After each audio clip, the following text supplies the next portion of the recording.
Good afternoon, good evening, good morning, friends. My name is Manoj Agrawal. I'm the group editor at Banking Frontiers magazine. Today, I'm in a conversation with Alain Sanchez, who is the CISO, Chief Information Security Officer for the EMEA region at Fortinet. Today, our conversation is going to be about new insights and perspectives and about the people aspect that Alain has picked up over the year 2022, that is this year, and share that with our viewers. Alain, welcome to Banking Frontiers. Thank you, Manoj. And let me just add that it's not only technology that brings us together today, it's the quality of what you write and what you publish that I've been following very regularly in the last 2 years. So it's for me an honor to speak with you today. Thank you so much, Alain. What kind of interesting people have you met in the financial sector? And what kind of conversations have you had with them? Very interesting question. Indeed, I've been back on the road in 2022. Actually, I'm a couple of days from going to Istanbul in Turkey for a conference about cybersecurity. And then I will be immediately after in Dubai. And the kind of people that I meet today are on the verge of a personal transformation. If you think of these people only, let's say, 5 to 7 years ago, depending on the size of the corporations, we were, because I was part of them, the shy guys entering the boardroom, kindly asking to release the antivirus. And all of a sudden, and people would answer, can't you see I'm working, right? We were blocks on the road in their activity. And now the same people invite us, give us a job in the boardroom, and all of a sudden you see the CFO or the CEO turning to these people and asking, can I buy this company? And you go, oh, he's talking to me, right? And this gives you a view of the trajectory of the transformation of the job that has now not only technical expertise dimension, it is fair to say it keeps that dimension, but human resources dimension. Think of that in this way. 4.5 million jobs are open in cybersecurity. All the budgets are voted. We can't find the people, right? So there's a human dimension. And there's another side of the human dimension is sometimes it's a very demanding job. So we want to keep these people that were so difficult to recruit and to find inside the organization. So I would qualify it the maturity of the C-level executives regarding cybersecurity and the opening of a next generation of careers that makes even more passionate these people. In the financial sector, for instance, I see the transformation going very, very quickly. First of all, people start to be a little bit relieved in the financial sector in cyber, a little bit, right? The threat is out there, the risk is out there. Some bandit states are attacking the financial institution. However, they were able to hold the fort. The financial system did not collapse. It did not collapse because of the COVID. It did not collapse because people could not come into the banking agencies. It did not. They made us afloat. They kept us afloat as a society across the boundaries of countries.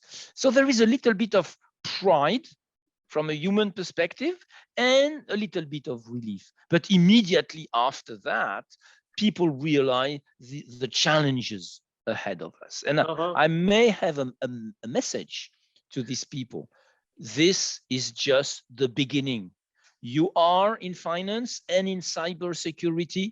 You are probably in one of the best places to have an exciting career in the next couple of years, and people will never stop to need your skills.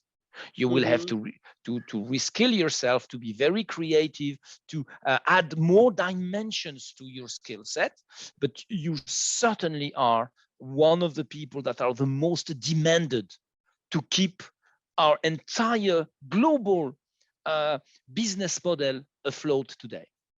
So, Ellen, when you have these meetings, you said you're going to conferences in Istanbul and Dubai.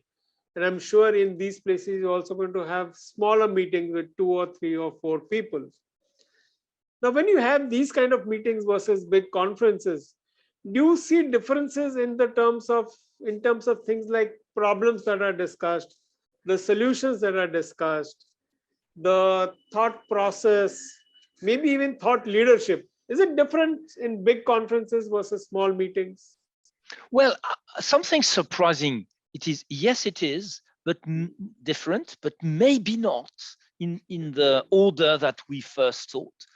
I see that the small businesses being sometimes ahead of the game in terms of understanding the holistic necessity of embracing cybersecurity. I give you an example. A small corporation needs to embrace the entire chain of a potential attack of his data. So they understand, but perhaps faster, or if it's not a faster understanding, it's certainly a faster execution, that they cannot continue buying cybersecurities in silos. In the past, there was an old school best of breed vocabulary where it was find me the best antivirus for intrinsic capability of the antivirus. And then, oh, I need an authentication system. Find me an authentication system for intrinsic capabilities. And these things kept being deployed in silos. But now, where we had hours or sometimes days to understand the nature of the threat, we have milliseconds. So all these point solutions have to work together and come pre-integrated in a framework. And this framework today has a couple of different vocabularies. The Gartner analysts call it the cybersecurity mesh, by analogy of this topology of a mesh that we used to use in the 90s. We call it the cybersecurity fabric, like a fabric of intricate links between the components, like in a physical fabric. Right. But the idea is the same. Now, the smallest company are faster in adopting a cybersecurity fabric because at the same time, there's a higher sense of urgency. You make one big cybersecurity mistake in a small company, you may disappear. Right. You may disappear. So they are faster in the execution of implementing that. A larger company will take more time. A typical bank today has 54 different cybersecurity vendors as a result of this best of breed. This is a real use case of a company I advise the board. And 54, back to this best of breed practice of procurement, that was the case. They need to rationalize that. There is a trend to consolidate the cybersecurity vendors, but it will take a longer time for big corporations because they have habits, they have training in place, there is again the human factor coming in place, and they have invested in all those different point solutions. But they will eventually get there because it's becoming very complex to manually correlate the logs, the events that are happening in totally different areas of the company. When in a bank you have cameras, for instance, or sensors, you have to correlate the misconfiguration or sometimes the attacks happening from these OT devices with what is happening maybe on your routing infrastructure at the edge of the network. If you have to do that manually, you would kill your people to the task. So it will take longer, but eventually big companies are getting there. And back to your question, the thought process is big and small companies understand the need for the holistic approach of cybersecurity, but their execution capabilities are more in the favor of the small company where decision can be made and execution can follow quicker for a scale reason. When you talk with these people, do you see both heart and mind talking, or is one dominant over the other? It's a very good question. Um, when you talk to people, there's always start by showing the rational part of themselves. So they would talk about their processes, they would talk about their budgets, they would talk about their development plans. But at the same time, there is a higher understanding that the feeling part is very important, because at the end of the day, it's not technologies sold to robots. It's a vision, which is a very human thing. A vision sees the future, right? It's a projection, and you have to convince, not to sell. You have to convince people in their heart that you are going to be at their side when things will go wrong. And this is different than just a data sheet with performance and pure facts. And as a paradox, you may say, you know, cybersecurity is made of engineers predominantly, so their brain, their rational brain would take over. Surprisingly, it's not the case. We see people that needs to be convinced, people that have fears, people that have hopes, people that have a personal aspiration for a better life. Only a few years ago, the first question from a candidate could be something along the lines, do I get a company car? Do I have, what is my bonuses? And can we discuss my, now it's, do you have a home working package? What is your policy? They understand the need for putting their families, their personal life more in balance with their working activity. And that is something that I see every day from these candidates. And we have to be creative from our generations. You know, I would never asked when I was a junior person. I appreciate this is a long time ago, Manoj, but I would not have asked what is the teleworking package as question number one, Rena. Okay. I would have had more rational questions at the time. And today I see these changes. I see this human dimension becoming more and more a way of behaving. Ethical considerations are very important as well. Are you a company that respects the planet? Show me about your carbon footprints. What can you tell me about diversity in your workforce? How do you treat people from minorities? Is my voice going to be heard, etc., etc. And these are the human dimensions for the good. I'm really in favor. I'm really pleased to see that. CSR is a very important dimension. Corporate social responsibility is a very important dimension. Actually, if I take the example of Fortinet, someone that was a vice president had a very big role as part of the marketing organization, a big team of 200 people, a lady, has decided she wanted to be the global head for Fortinet of corporate social responsibility, right? So you see the human, and she has been backed up by our top management. I'm very proud to see how important corporate social responsibility has been taken on board by a company. And I see that human dimension, that feeling dimension very well represented in your question, Manoj, being and becoming more and more important today. You explained how employees are becoming more concerned about these feelings and softer issues.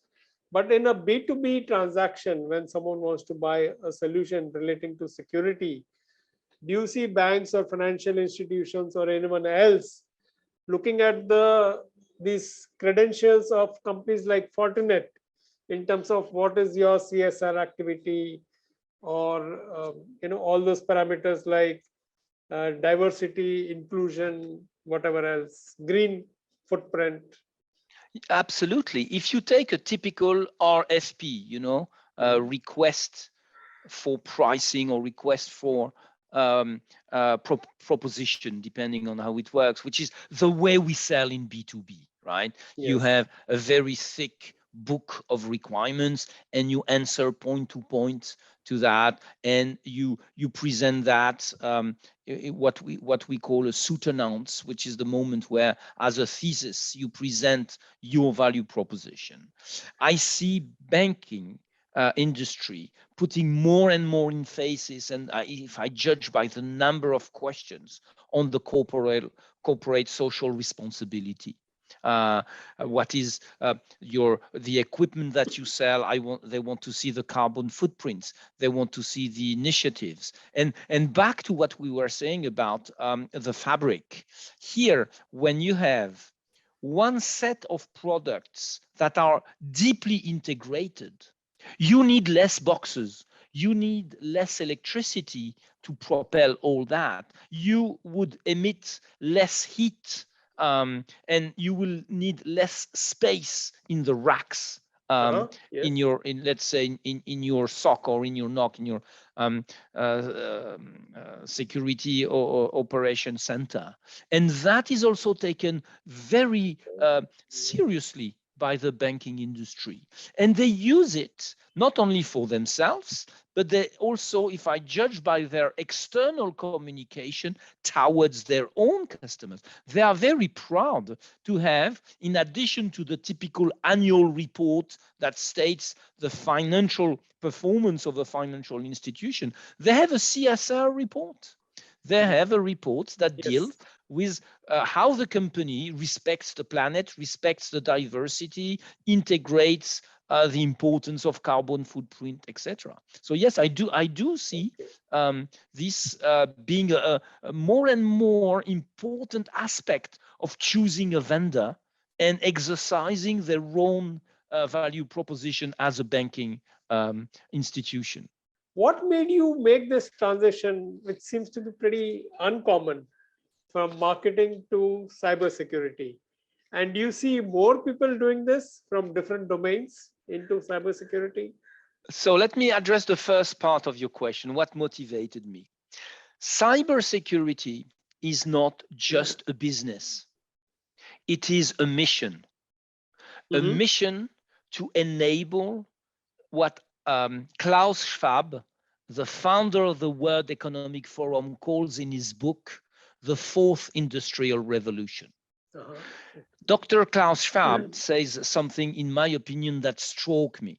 He says, he defines the Fourth Industrial Revolution as the merger of three worlds: the physical world, the biological world, and the IT world. And he says it can be a formidable progress for humankind, or it can be a disaster if we don't secure the transactions.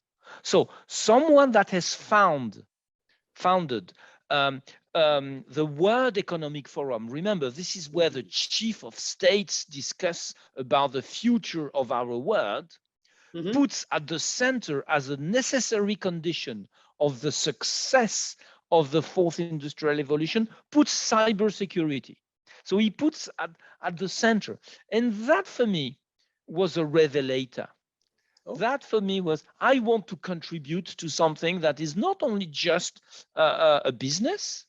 I'm in favor of healthy businesses, by the way, right? Mohamed Yunus, the creator of the microcredit, once told me, I want things to be profitable because then they are sustainable, but profitable in a way that respects the individual, right? And the same thing here. It has to be sustainable. And that for me was a driver. The second thing but you can have that aspiration, but sometimes your aspiration did not work.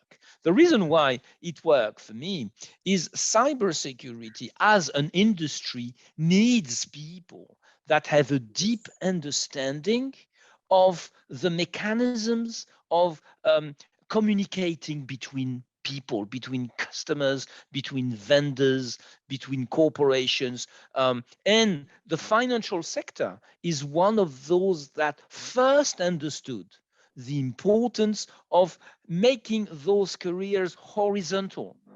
Not only have people that are very good in one dimension of their skill set, but people that can cut across the entire skill set, because it's a human challenge as much as it is a technological challenge to secure our world. Right. I used to think that human is the strong link, the strongest link. I'm not those who say the human is the weakest link, because when you train people, there's a big if to that. When you educate people, you win on all fronts. You make our connected world a safer place. You give these people a very interesting career, a passionating career, helping our world to be high performing and safe and sustainable. And you can give these people a career for a lifetime if they want. So you win on all fronts as you do that. And this is, to me, where the human factor can be the strongest links once properly educated. And it is our responsibility as cybersecurity leaders to make this education available. And we made it free. We decided not to monetize a platform of training that is called Network Security Experts, NSE. You type Fortinet, NSE, and you see this platform. It has trained 1 million experts around the world. Wow. It is here for you. It is free. Go ahead, learn, educate yourself, and you will be, if you want, you will have a very exciting careers. You will always have a job. Think of this 4.5 million jobs open, right? We just don't find, maybe we don't find you. So please educate yourself, become one of these experts, and you would be so welcome in the cybersecurity world. The way I'm seeing customer education happening, it's like having a longer and longer list of do's and don'ts. Don't share OTP, change your password, check this link before you click on it, blah, blah, blah. It's an almost infinite link. And anything that is so big is not possible for the human being to really comprehend, to act upon in a meaningful manner. Do you have any suggestions, any guidelines, any ideas on how this list of do's and don'ts can become smaller rather than larger and hence more effective? First of all, you are right.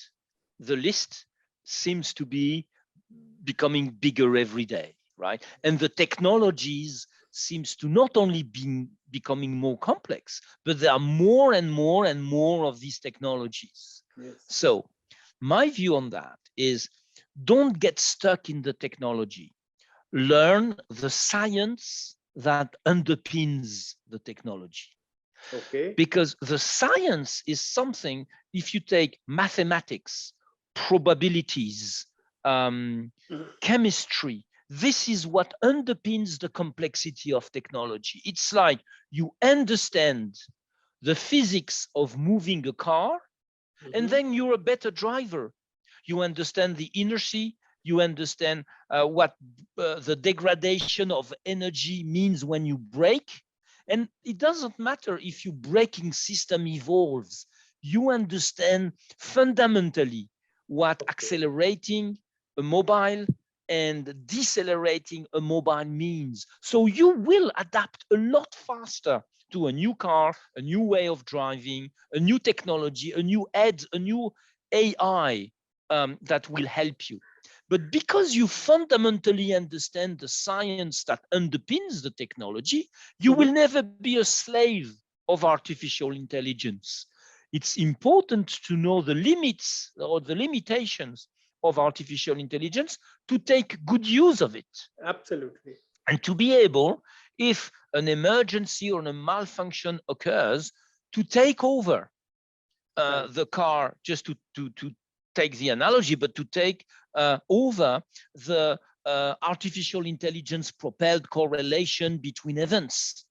And Mhm. you will be, in fact, not a slave to the complexity of technologies, but a master of the science that underpins in. And then your list, your to-do list, become not shorter, but so easier to integrate, memorize, and apply with science, apply with wisdom, coming back to one of the human dimensions that you were very rightly bringing at the beginning of this conversation, Manoj, right?